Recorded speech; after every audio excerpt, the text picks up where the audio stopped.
What is up, my ducks and drakes? Welcome to the Crowdeye Lake. Today we'll be reading Scribbles, chapters 5 and 6 by sketchynebula on Tumblr. No, that doesn't go with the title, but just roll with it. Link to the book is in the description along with the author. Please follow the author. The author is super dope. I really like the book. Go back and listen to the other episodes if you haven't already too. And with that, on with the story. There was silence after he finished, and he pressed both hands firmly into the rough fabric of the seat that he felt pressure and tension on him. He pulled his eyes up to see Miss Graves' facial expression hadn't changed. Virgil felt his heart in his throat, his mind on overdrive as he stared up at the entrance of Sanders High. He shifted, pulling the fabric of his hoodie down a little more, in a vague attempt to make himself more presentable. He sighed, pulling the hood of his hoodie up, trying his best to hide his black eyes. He buried his hands in his hoodie pockets, fingers nervously running over the edges of the card that Miss Graves had given him. The head of the school security was standing in a vestibule at the doorway of the school, a tall older man with a stony gaze. With a deep breath, Virgil shakily climbed the steps to the entrance, the man's eyes turning to him. Virgil pulled the card out of his hoodie pocket. I have this to see. See Miss Graves? The man looked over the card, eyes suspiciously scanning it over before grabbing a look at Virgil again. "The office to the right of the door," he stated, and Virgil moved past him, head down and hands sweaty. Virgil didn't know what he was going to say when he got there. He didn't know if the truth would be anything in his favor or not. With his look, talking about anything in his life would just make him seem like even more of a troubled kid. His story was stained with the term lost cause from beginning to end, but it wasn't like he had much to lose at this point anyway. If this one person was the only one to ever hear his story, then at least he knew he tried for once. At least he could say he didn't just sit back the entire time as his life fell apart. Not being the victim means not just letting things happen to you, he mumbled to himself, remembering the only advice he had ever been given. His head repeating his words over and over again as he approached the front office. Virgil walked past the clear windows into the open room. The man sitting at the front desk pulled his eyes up, giving Virgil a curious glance. Virgil's hands shifted in his pockets, pulling the card out again in case he needed it, the thumbs repeatedly brushing the edge. Miss Graves said she would be here and to see me or something." The man glanced up at him, eyes moving up and down quickly before hesitantly nodding at him, gesturing at the hallway to his right. "All the way at the end of the hall. Should be in her office." The man turned back to the computer, and Virgil quickly nodded to him. He pushed the card back into his hoodie, pulling the edges of the sleeves for the first time in so long, the sleeves that hadn't fit around his hands in so long. Things that just hadn't mattered in so long. When he got to the door, he stopped, his mind running a mile a minute, trying to find a course of action he could take now that it was presented with a closed door.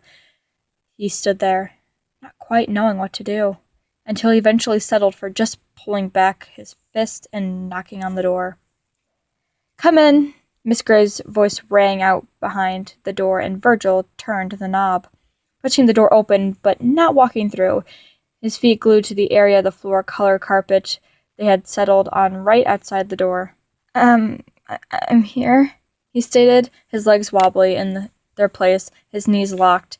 He had always rocked the inside of the principal's office no matter who the principal was that year, whether it be Mr. Tanner or Miss Barbello. He always had an upper hand of knowing just how the scenario would play out. He knew exactly how it always had been with getting in trouble. Getting yelled at was a breeze. All you do is sit there and let them come to their own conclusions about exactly who you are. They make their own decisions, and as long as you are quiet, you are golden. No arguing. There was no point to anyway.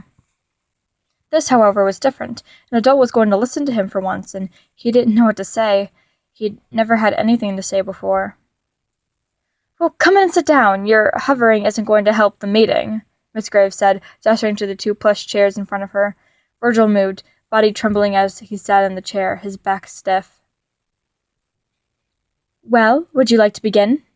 she said simply. Virgil's brain halted, his eyes wide as he just stared at the wood of his desk. "Virgil?" Miss Graves asked, pushing a few papers on her desk out of the way. "How about you start by telling me about your young author's essay?" Virgil's throat relaxed a little, swallowing a lump that had somehow developed within the last few minutes. His eyes bounced back and forth between the two spots in the air. What about my essay?" he said finally, his voice a little rough. "How about the ending? It's, She paused, thinking for a split second before continuing. "A little morbid, isn't it?" Virgil's mind backtracked, digging into his brain to unearth the ending of the back of his mind. When it was finally recalled, he didn't know what to do. The information brought up things he didn't want to admit, realizations from that night he didn't want to remember. He paused, not having shared his connection with the words anymore, not even really himself, if he was being honest. "It?" she prompted once more, and Virgil swallowed hard, fingernails digging into his palms and hands. His mouth twitched as he screwed his eyes shut for a second.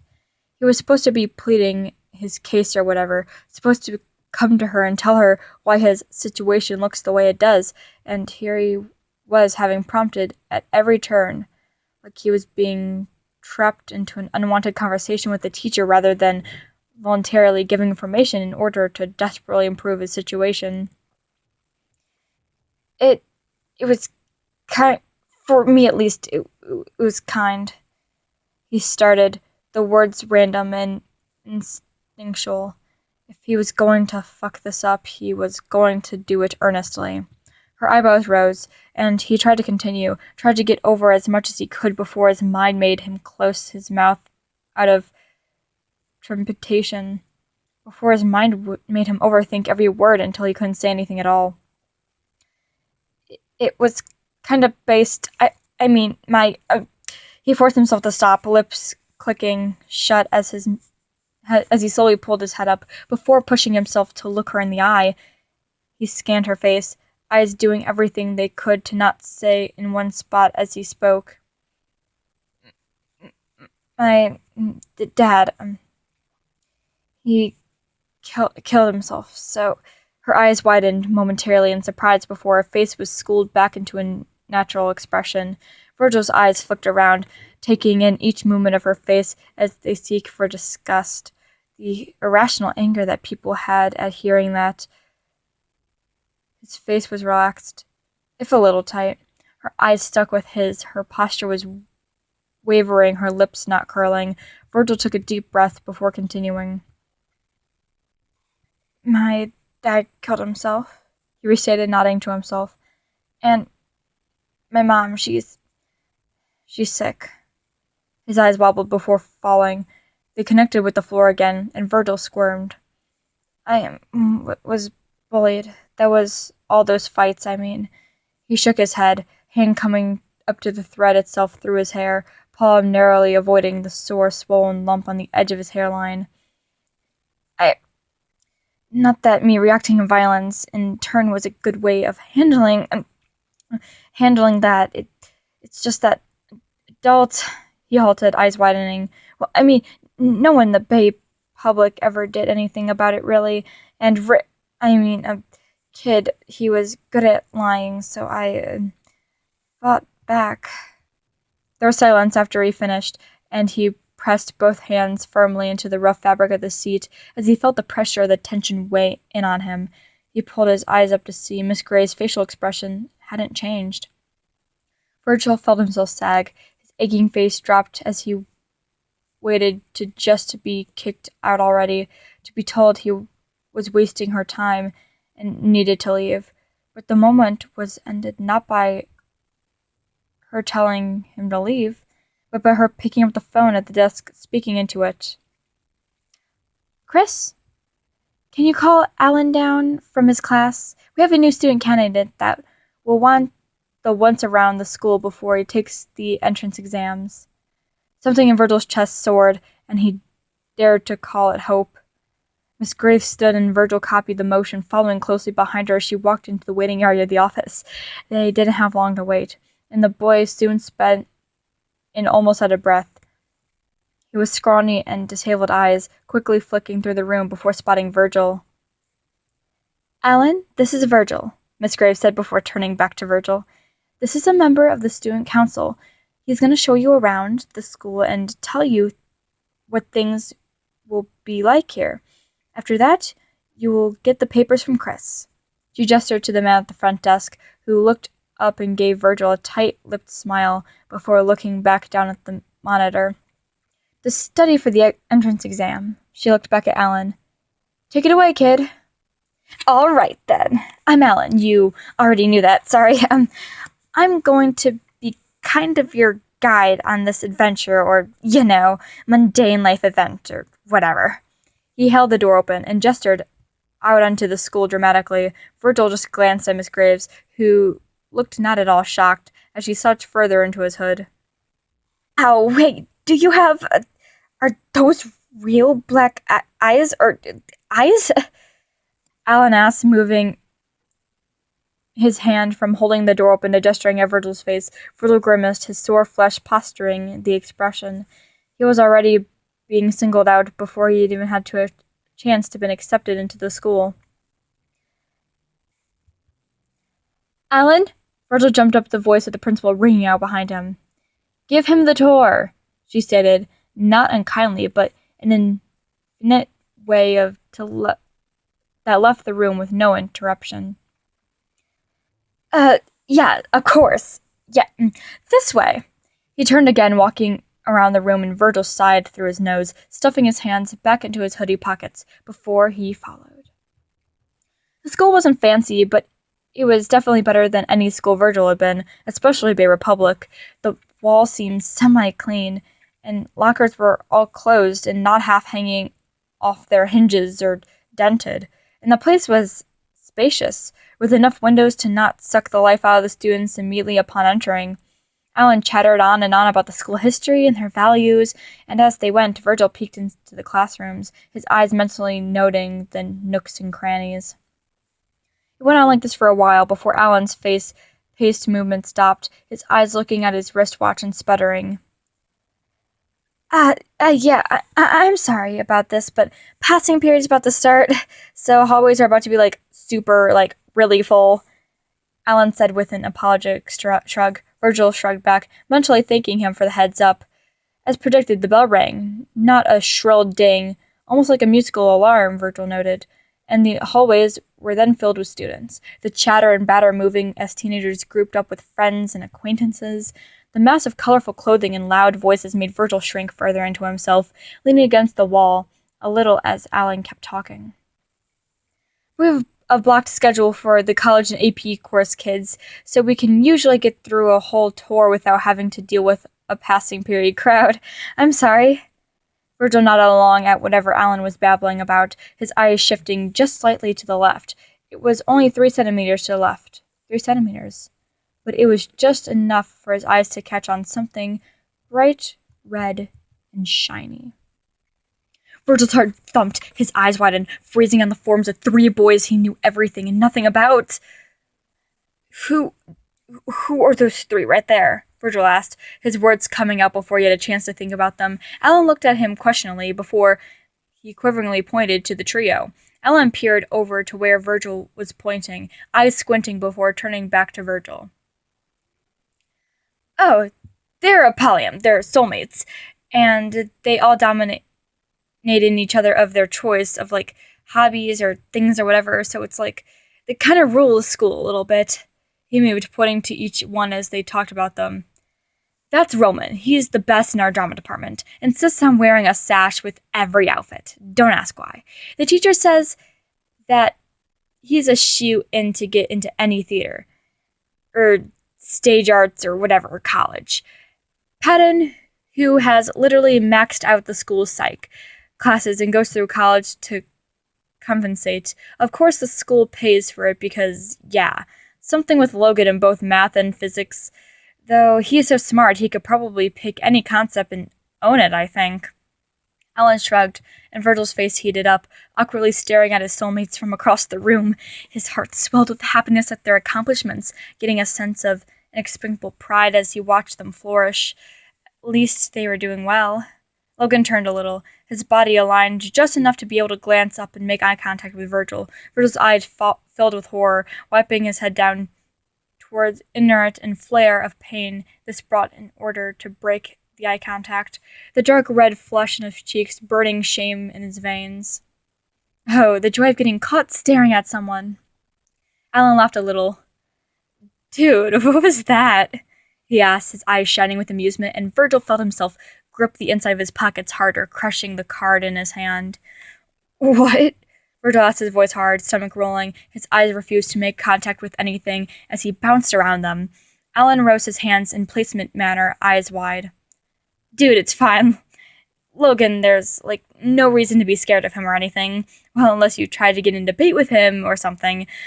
Alan shrugged as Virgil felt a sick feeling in his stomach, several conflicts emotions rolling into it. Hey.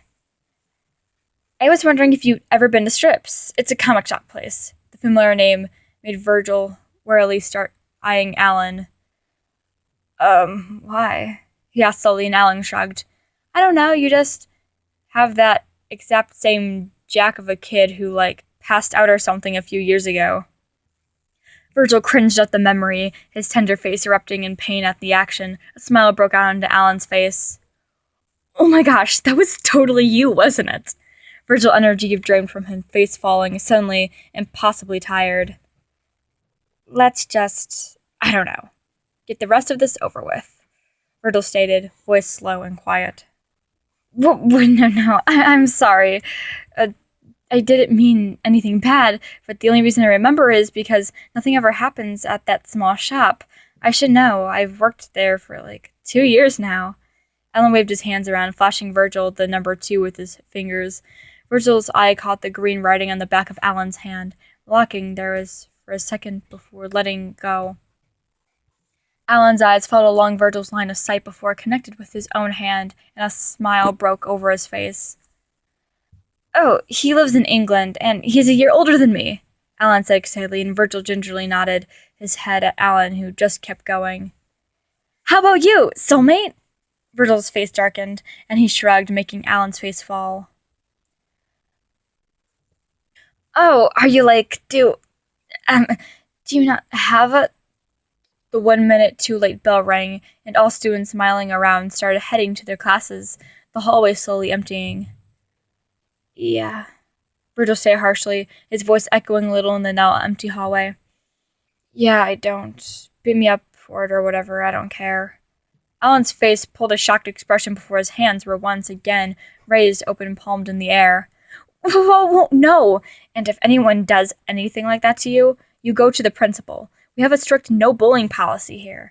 I mean, didn't you hear me back at, the beginning of the tour? Alan's face fell a little. He lowered his voice a little, eyes gentle. Is that where you got the black eyes? Virgil flinched at the face pinned in a sour expression. The only made the bruising sting worse. Look, it's been a great tour or whatever. I'd give you a full 5-star review on Yelp. But if that's it, I'm just gonna go home now. Virgil said, his eyes daring to glance at the area of his soulmates once stood in. Yeah, just stop by the office again and get the studying stuff for the entrance exam. Virgil nodded, pressing the balled-up remains of Miss Graves' card into a flat disc and walking down the hallway. He threw away the remains of the cardstock at the first trash he passed. Virgil's eyes kept steady contact with the floor, his face lax and neutral. He watched the distant colors of the half-reflection morph the tile until the tile turned to carpet, and he was standing in the office again. He walked up to the front desk again, and Chris nodded at him, fingers trying out something on the keys of the desktop. Virgil took a shaky breath before beginning to speak. I was told to get the exams... Before he finished his sentence, the man was handing him a stack of papers. The last entrance exam of the semester is being taken on the Saturday of next week. It starts 4 and ends at 6, he stated, and Virgil shifted the papers in his hands, clutching them a little harder than necessary. Oh, and if we need to know that if you do pass the exam, that you will have a right to be able to get here every day? If not, we need to include your street and bus route. No, I would need the, pass, he said, a finger repeatedly running along the corner of a stack of papers that he was given. The man nodded once more, turning back to the screen. Virgil swallowed, eyes glancing away from Chris and back again, mentally wondering whether or not their transaction was done. He took a tremulous, impulsive step backwards, pausing before turning fully to walk out the door, only to run into the board chest.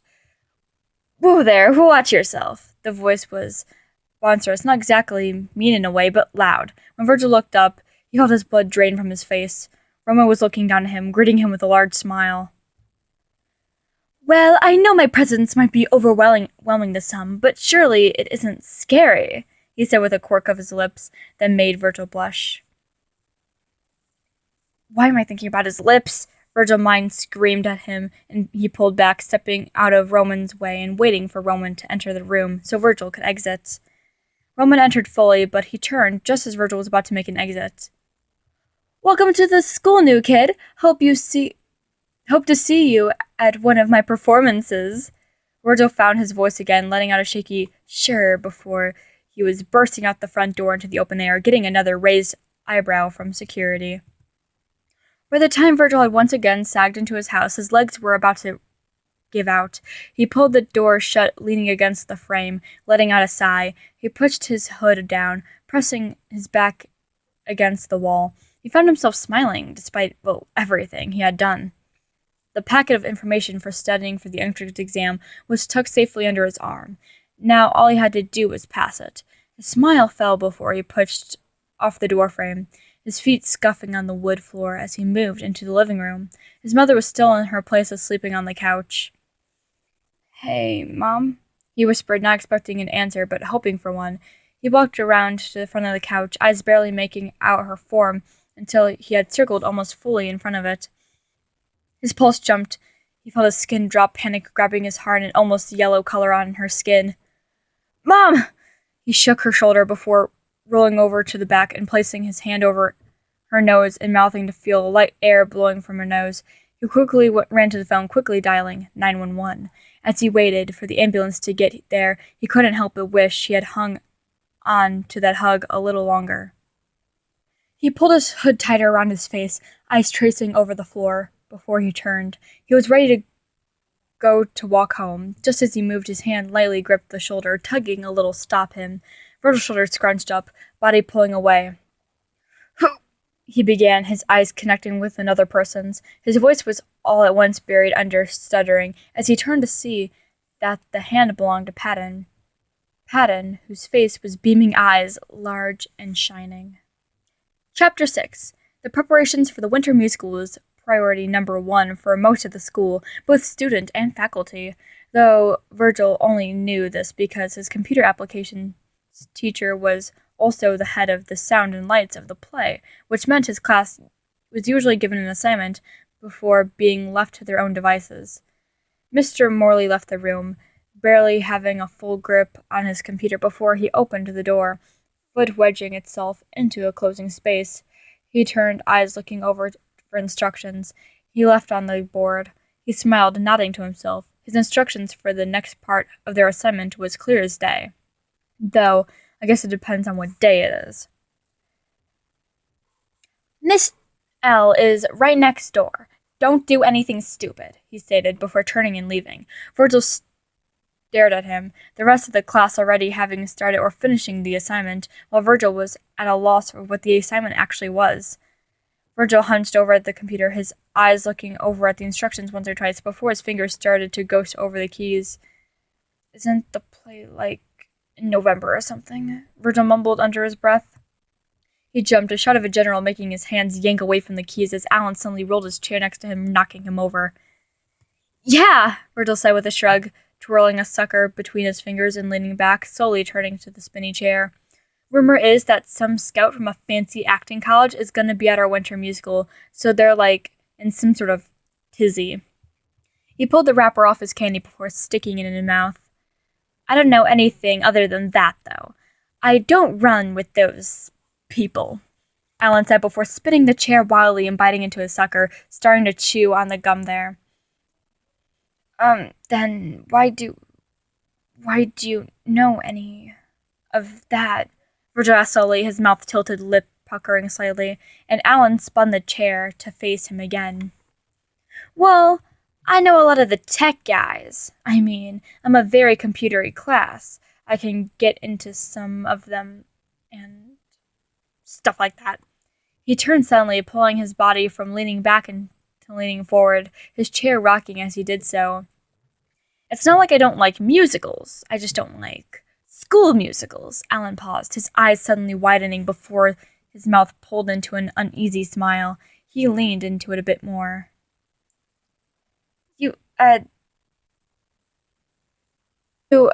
Your hood isn't down enough, or your face. Virgil's heart skipped a beat. He snapped his hand, pulling the fabric further down to cover himself. Alan awkwardly nodded at him, clearing his throat before rolling himself back over to the side of rows of computers. Virgil watched him go, before he turned back to his own monitor, lifting his hand to gingerly rub the corner of his mostly bruised eye. He peered at the reflection in the shine of the black corners of the screen. The bruises had started to color, the blacks turning into blues and the greens, and in a most few weeks yellow would join in. Virgil pulled up Excel. They were just doing something in that, even if he wasn't sure what it was. His eyes darted over to the computers in the row in front of him. First week and he's already cheating. How great! When the bell rang, Virgil pulled his eyes away from the screen, sparing a look at the speaker in the ceiling for a moment before staring down in his bag. The musical notes didn't startle him as badly as loud as the shrill bell at his old school. The hallways he had to walk now didn't make him feel like he was one wrong turn from accidentally stumbling into a correctional facility. There was windows that weren't broken. The walls weren't brightly colored. Floors new and shiny. The students smiled to each other as they passed by in the hall, even smiling to him. Virgil felt sick. The cheery demeanor was making him feel so uneasy than welcome. His eyes would squint at two bright rooms, his brain giving him headaches from the light. His stomach would twist at every happy face that tried to hand a brightening his day. It wasn't the kind person who could be bright. His shoulders rose up to his ears, moving his hands further into his pockets. He palmed his schedule out of his pocket of his hoodie, pulling it into a glance at the room number of his next class. Gym. Virgil wasn't looking forward to this class. For one, his body was already aching enough on its own, but also they had uniform gym clothes that were compressive shorts and a t-shirt that definitely wouldn't cover any of Virgil's damaged body. Virgil was clutching onto his uniform, his right hand balling up to his fabric into one fist. He walked into the gym to see the polished floors and the new-looking equipment. His eyes only had to scan once before he found the entrance to the boys' locker room, but he stayed standing at the entrance of the gym. He slowly extended his foot, his eyes darting around the room before he placed it down. The area was surreal, new and frankly rich-looking. He walked forward, half expecting to leave a lower economy trail of destruction as he went. The locker room was clean too, surprisingly, or maybe not so surprisingly, though it seems like high school boys are the same in every school, rich or not. The bulk of them messing around and roughhousing a little as they ducked in and out of the room, while quieter ones were rarely bothered. Despite their overwhelmingly familiar nature, they at least didn't mention the fact that Virgil had gone into one of the stalls to change. They either didn't notice or thankfully ignored it. He had changed and waited, clutching the dark mass of his clothing into his hands as he stood, his head pressed against the stall door, listening to the laughter and voices of the boys just outside. He jumped at the sounds they made, his heartbeat increasing when one of them would get close to his stall. It wasn't until the slamming of locker doors was echoing around the room, and the voices started down the hall to the door, that Virgil attentively placed his hand on the lock, his fingers twitching as he waited to twist the notch.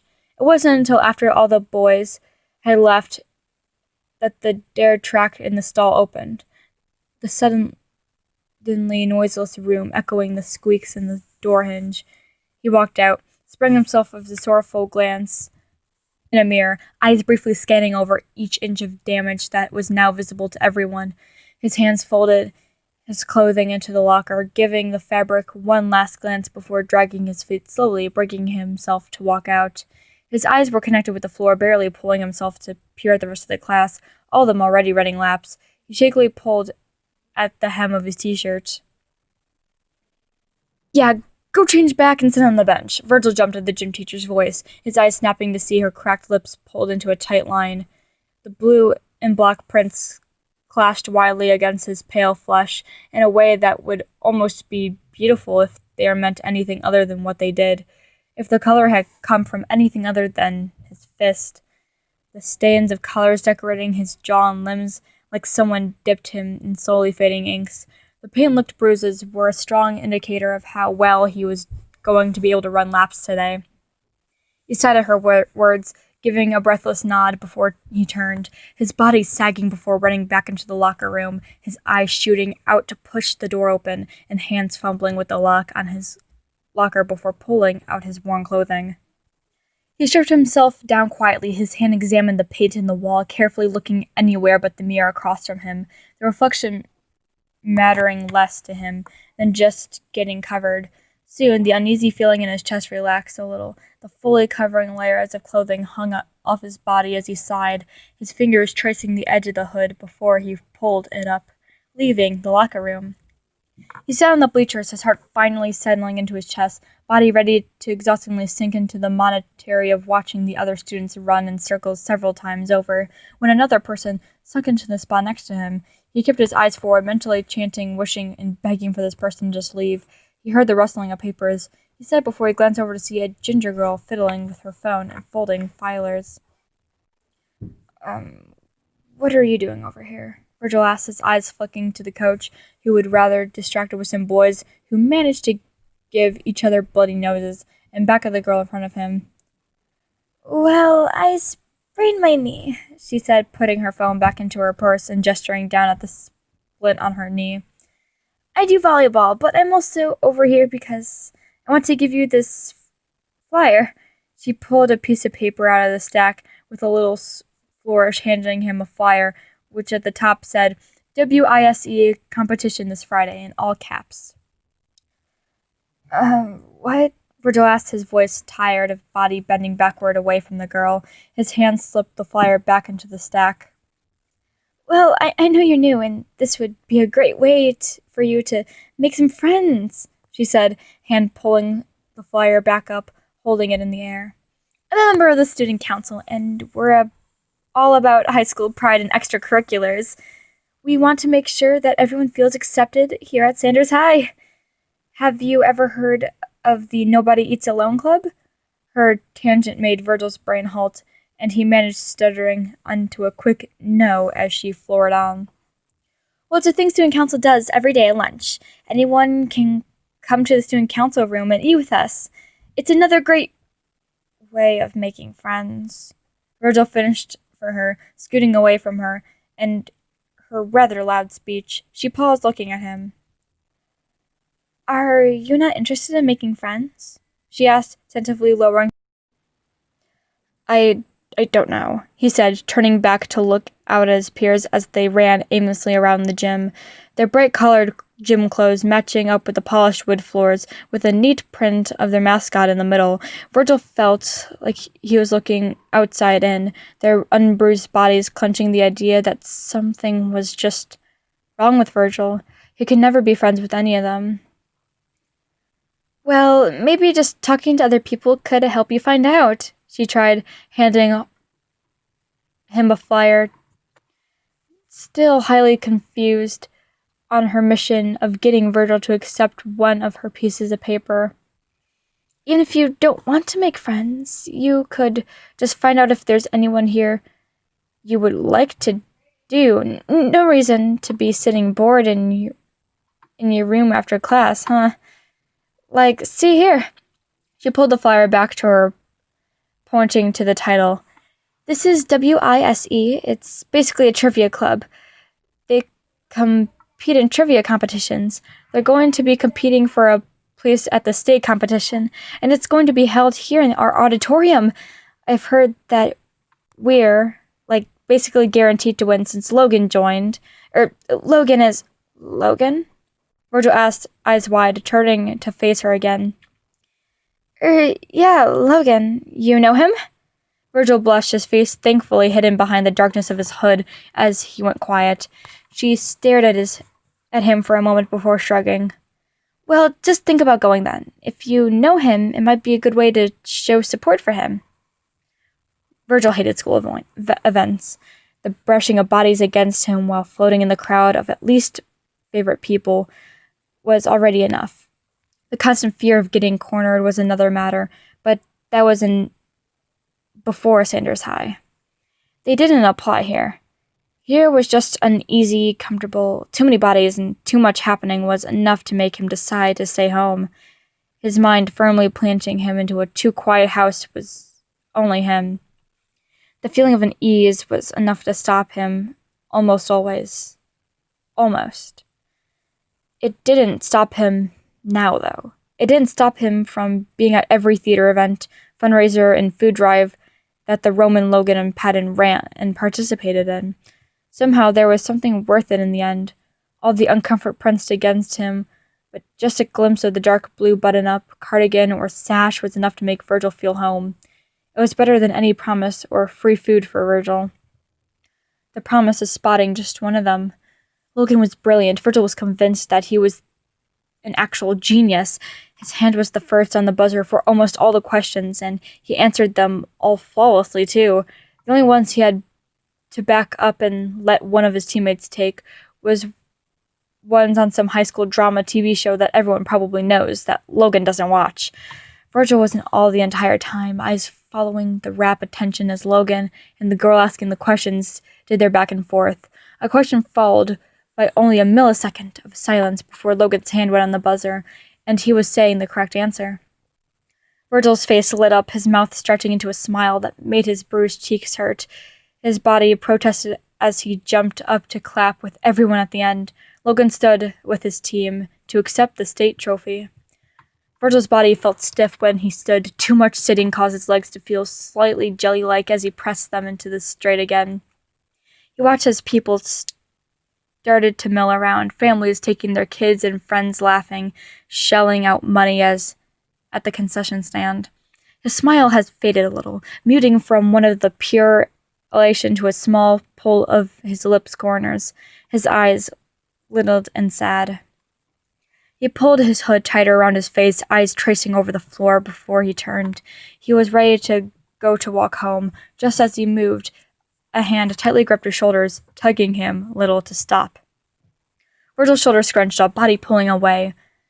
Who? He began, his eyes connecting with another person's. His voice was at all once buried under the stuttering as he turned to see that the hand belonged to Patton.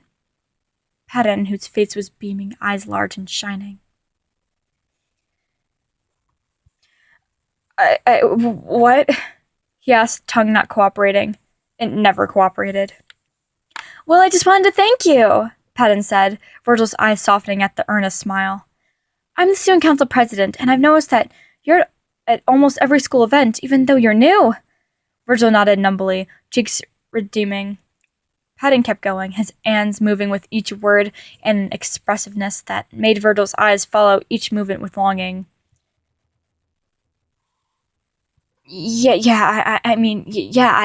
Logan's amazing at, you know, Virgil managed, voice rough, at his eyes flickering over to where Logan was standing.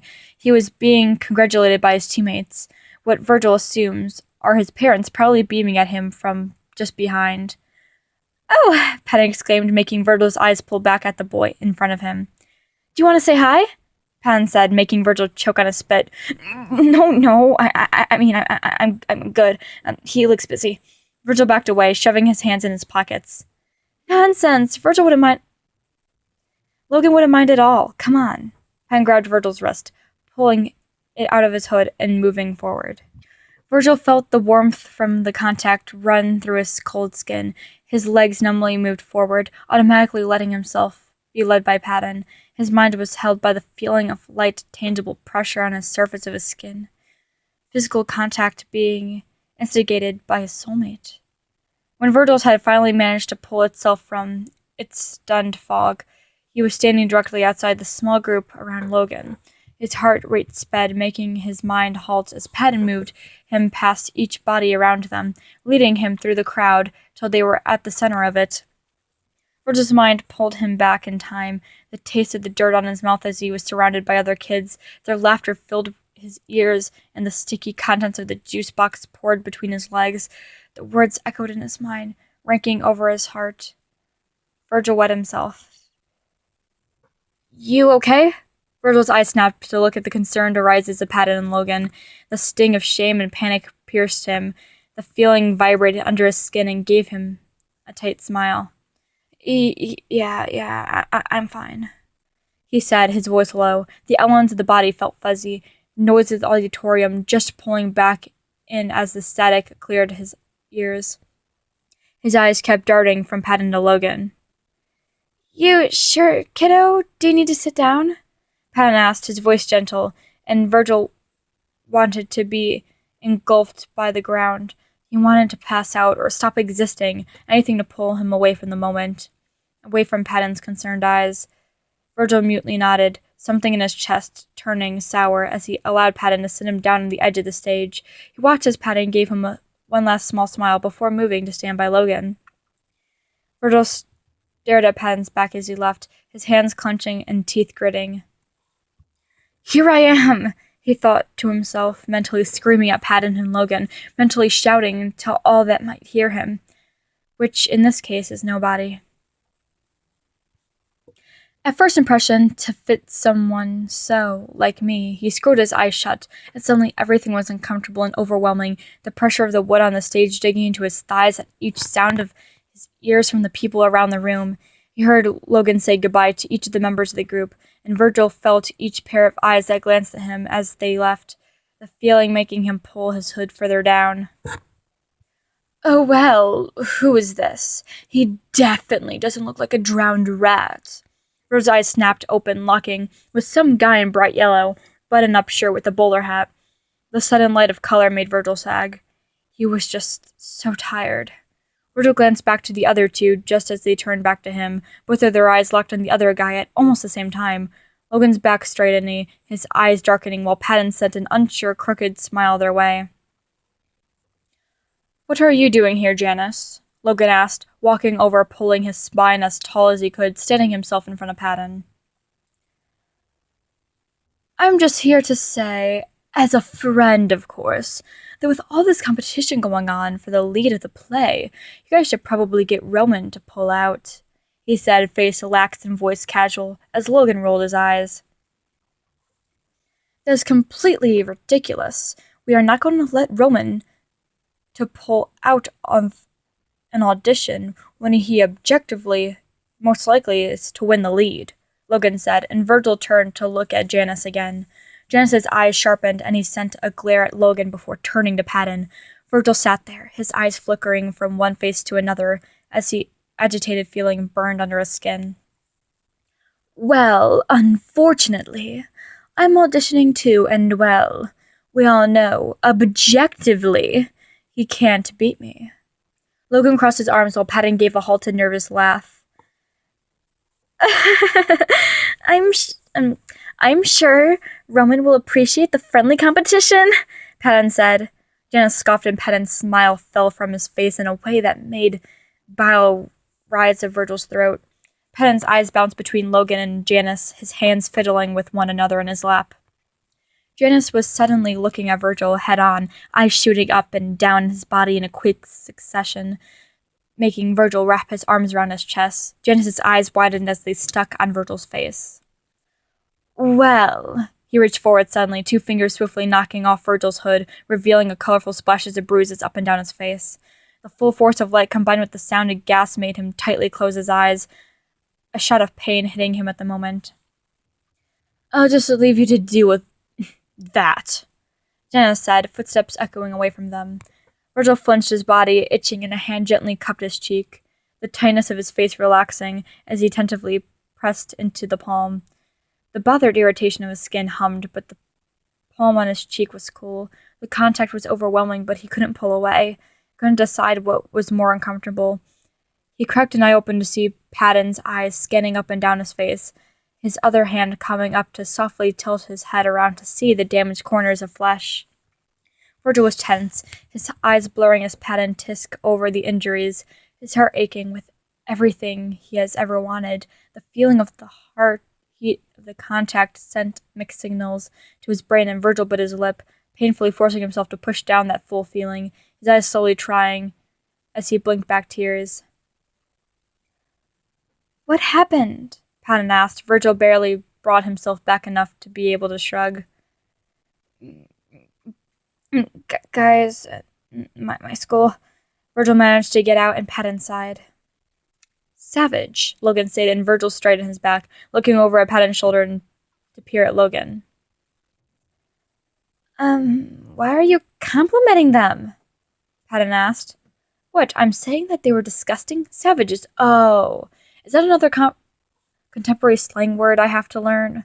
Logan groaned and Patton laughed, the sound of lightning, the dark cloud that Janice had left on them, lifting the heat from his skin by just a little as the sound made his lips quirk. He watched both of them have a back and forth as he sat on the edge of the stage, the light banter they had making an awful feeling shove into his chest, making his heart feel like they were being stuffed with cotton. He sagged down onto the floor, body wobbling, his arms shook, chest shallow, expanding, but he needed to get going or he'd be walking home in the dark. He gave a sparing glance to both of them, his mind pulling away from them down in the depths of the turmoil, as one significant thought wrapped every emotion he had with a little bow. "That will never be you." He pulled himself from the auditorium, feeling the sharpness of air and a sign that was starting to turn cold, the wind clearing his chest as he managed to finally breathe. The solitary feeling pushed the vibrations of itchy irritation out of the flesh enough to hollow him some respite. The trees around the school building rustled, and Virgil pulled his hoodie back over his head, smashing down the feelings that were making his breath hitch. Virgil walked, not in the direction of home, not to the cold, empty house that would just reminded him of everything again, all at once. He walked, but was aimless, the fear of dangers of getting lost stifled under the fear of his own emotions. Virgil walked.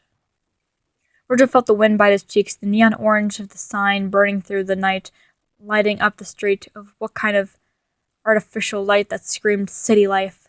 Downtown always seemed to be a hop and skip around the corner, but that change between the seedy areas of the street with Virgil empty apartments seemed inaccessible. The sign blared the words black burns flashing them into the street without the mortification that everyone had tried to bury the very idea in. Virgil stood outside, hands numbing in the cold, as the wind blew the heat his body was desperately trying to create right out from under him. The darkness enveloped his face, hiding the bruises from view. He pulled his body to peer into the bar, the light thump of rock music barely reaching his ears. There was a lot of people. It was such a big area that the space was partially crowded. A lot of the men and women alike seemed to have their shirts off, showing their black marks with pride. Virgil's eyes traced over the lines of half-naked people at tables, the bar in the back illuminated with the same deep orange of the neon sign. Virgil turned at the sound of footsteps, his head whipping around and heart pounding. A blonde woman was walking to the door, a low collar of her top showing the black heart-shaped burn over her actual heart, the mark meaning that she was a soulless, an actual soulless. She passed him, reaching for the door handle. She pushed into the bar, giving him a slight head tilt and greeting before entering. Virgil watched the door close. His body jerkily pulled itself an inch towards the door before he stopped, his eyes glancing inside the bar again. He felt like it would be disrespectful to enter. He wasn't born with the same black marks. He was an outsider. He was always an outsider, whether he was watching his peers or with them, at home or school, whether or not he was the best in school, in the country, or the worst in the district. He was doomed to his feeling of otherness. The idea that something so integral of being human, something as simple as human connection, could be so hard for him, made him freak. He was a freak. He leaned down towards the glass, pressing his forehead against the window, the cold of the glass seeping further into his skin before his forehead started to warm it. "You just gonna stand there, kid?" He looked around to see another rather burly man holding the door open from inside the bar, an eyebrow raised. Virgil swallowed, shoulders falling. The cold air swept up again, and Virgil let out an involuntarily shiver. He paused before screwing his eyes shut and darting into the building, ducking under the man's arm. The blast of warm air was almost suffocating, and he shakily moved around the space. His hoodie made the air sweltering, and the people making him start to sweat as groups of potentially judging eyes surrounded him. He settled down at the bar when it was apparent that was the only corner that didn't have a loud bunch of lively people. The bar stool dug into his thighs as he hunched over at the counter, eyes pulling over the wood of nausea from fear and guilt rolled over into his stomach. "You can pull down your hood now, sweetie." Virgil's head snapped to see a bartender standing near him, writing something down on a notepad. She quirked a smile to him, setting down what she was doing before turning to him. "Celia, but most people just call me Cece." She stuck her head out and Virgil started down at it for a moment before meeting with his own. I'm... His eyes started around. He wasn't sure if this was the kind of place you gave your real name out. Cece laughed, her eyes crinkling in the corners and dimples of her cheeks. "That's fine, honey. You can take your time. Most do when it comes to this place. I should know. I'm the owner." Virgil's eyes widened, handing pulling away from hers as she stuck it back in his hoodie pockets. Cece eyed him for the second, a smile quirking at her lips before she pulled out a Coke and handed it to him. He eyed the drink as his fingers rhythmically tapped to the sides. His mouth pulled down the corners. "I could have been 21, he said pettishly. Cece eyed him with an unashamed look. "Now that's the best joke yet, sweet pea," she stated flatly. "Don't let me catch you in here with the fake ID, kid. Drinking ain't all that interesting." She flipped the notepad closed before sticking the pen into a spiral at the top. "We're a kid-friendly environment here, and we got plenty of soda. That one's on the house, so you better drink it." Virgil stopped his tapping, looking down at the drink before cracking it open. "And I meant about the hood. We know a thing or two about bruises. People are jack shit when it comes to anyone different than them." Virgil looked up at her, his lips pulled down and shoulders hunched. He glanced around, his hand slowly reaching up to pull the rim of his hood. He yanked it with one swift motion, eyes squinting a little as the unhindered force of light hits the irises. He nervously gripped the soda, pulling it up to fake a large gulp before pulling it down again. The sweetener made him gag a little, and the carbonation burned as it went down. How long has it been since he had soda? He looked up to see Cece's mouth had pressed into a line, her eyes looking up and down his face. "You want some cream for that, sweet pea?" she asked, making Virgil raise an eyebrow. "Cream? Cream for what?" he asked, clearing his throat from rough sound of his throat. She placed her hand on the counter, leaning forward a little, a hand on her hip. "Bruise cream for your face?" she said, and Virgil shrugged. "Will that help?" he asked, and she blew a puff of air out of her nose. "I would imagine it would. You stay right here, honey." She walked around the corner, heeling clicking on the set of stairs that was to the side of the bar. Virgil sat there, shifting in his seat, eyes ghosted over the peanut bowl before he swiped the thing over to him, his hands busying themselves by peeling open the peanut shells and tossing them into the empty bowl beside the peanuts. "Here you go, honey," she said, and Virgil turned as she walked over to him. He froze, face tensing as Cece reached down and pulled his chin up. The sensation tingled as she squirted a little onto the cream on her hand. Dabbing 2 fingers into it, she began rubbing her hands under one of the black eyes. The rhythmic motions of her hands and the light pressure of her skin made something rise in his chest, and before he knew what was happening, his eyes were blurring with wetness streaming down his cheeks, his tears washing away the cream that was just applied. "Oh, honey," Cece whispered, pulling the other bar stool towards as she placed the tube of bruised cream on the bar. "Sweetie, what's wrong?" she asked, the question tentatively, as Virgil started pressing his palms into his eye sockets, gritting his teeth through the pain as he tried to get the tears to just stop. Cece pulled his hands away from his face, tisking. "There ain't no shame in crying," she stated, cupping his hands into hers and letting both of theirs fall into his lap. My mom's in the hospital," he stated, voice emotionless, his eyes connected with the wood floor. Virgil saw Cece nod her head, his perpetual inversion. Virgil said nothing else, just sat in silence as Cece reached up with her right hand and slowly rubbed his cream into the face of the deliberate circular motions. "Well, I'd ask who did this to you, but I know all too well how those soul miserables can be to those who practice manuality," she asked, shaking her head and walking back behind the corner to wash her hands. "Manuality?" Virgil asked, eyebrows creasing a little as she rubbed in a spot of the cream that was mist under his chin. "It's a word we coined for ourselves. It means that we practice singularity. It's not a lot nicer than soulless in most of our opinions." She raised her hands, open-palmed, in the fingers splayed. "Of course, I'm not the main authority on that. Everyone has a different opinion when it comes to names." She wiped her hand around the apron before turning to lean against the bar again. "Essentially, we don't need a relationship to be happy." She finished, looking at Virgil in the eye. I mean, you guys like to be alone, or?" Virgil said, voice quiet and shaky as he asked. "Well, it depends on who you ask. I know some people have been going by asexual or aromantic, and those things are having no want for a sexual or romantic relationship, and sometimes both.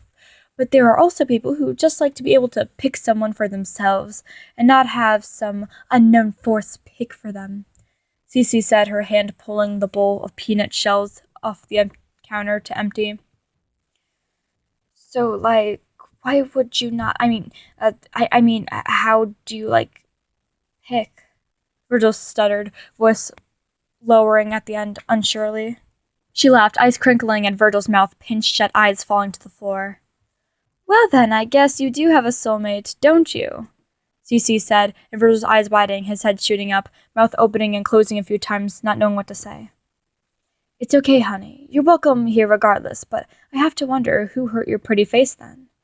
Virgil shrugged before sighing and pressing his hands against his face, sending burning through his skin, that he couldn't help bring himself to care enough at the moment.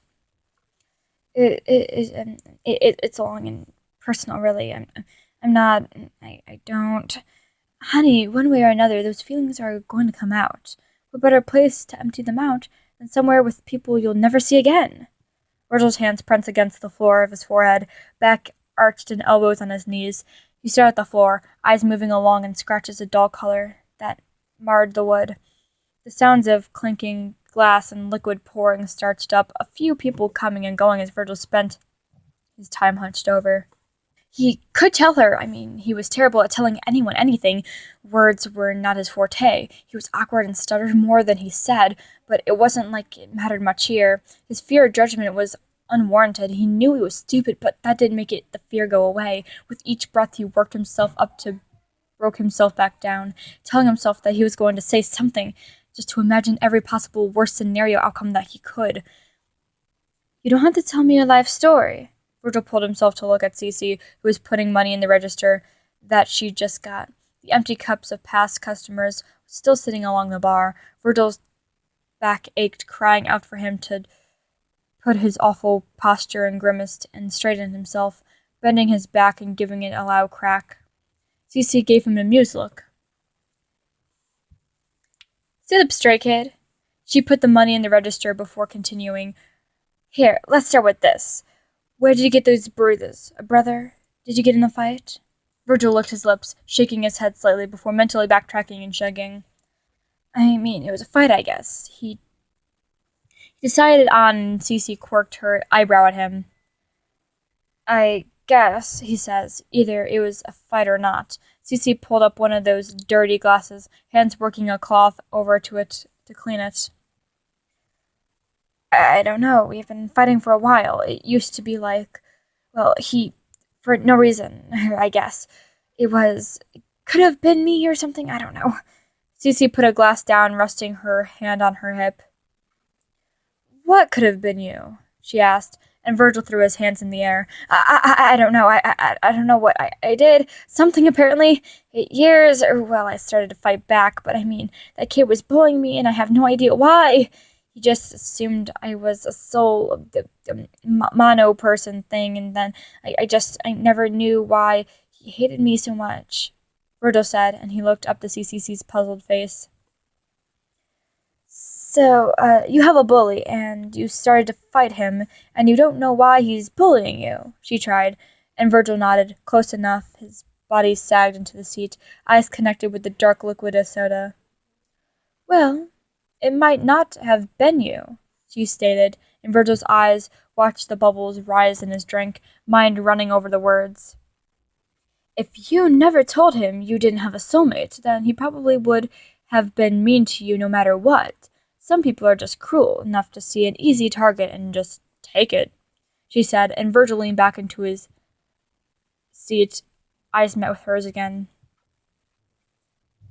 What about your soulmates? Where are they? Across the Pacific Ocean or something?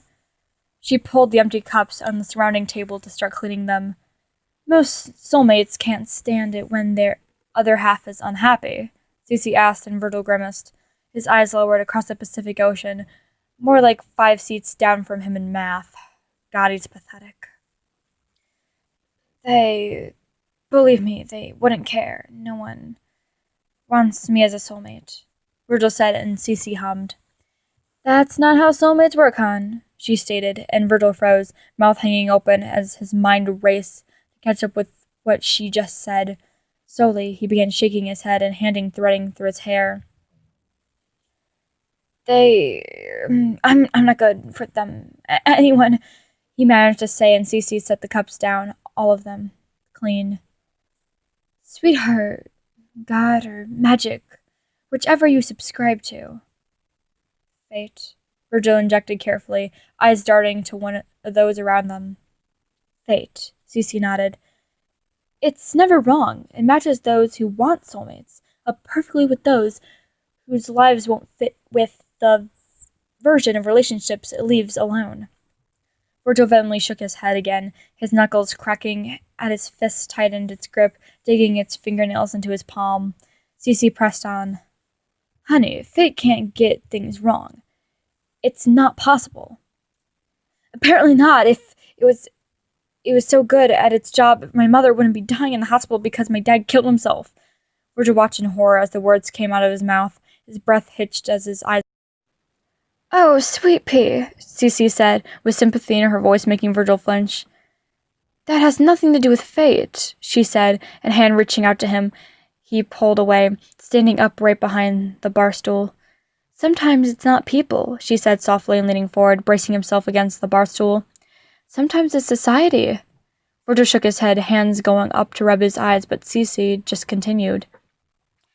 I have to say a lot of us here would be happier if society didn't condemn us or curse us or whatnot. We're all individuals that need different things. Your father could have been happy with your mother, but he didn't get the help he needed. Virgil threw his hands in the air, tears running to his face. Fate was wrong, he said firmly, but something in his stomach dropped as Cece just shook her head. Fate doesn't get things wrong, sweet pea. Everything was silent, the ringing in his ears pushing the music, the chatter and the clinging of the glasses out of his ears. Virgil's mind silenced, his voice that yelled at him every second of the day, telling him everything was wrong with him, for the first time in his life, was quiet. Thank you for listening to today's story. If you wanted to hear more from the author, you could continue reading with the link in the description. You can even read some of my books at the Wattpad link in the description. I also have other socials in the description, which you could check out. There's also an ad for a thing coming this December, right on screen as you see it. Please consider subscribing if you want to continue the story, and like always, do your best.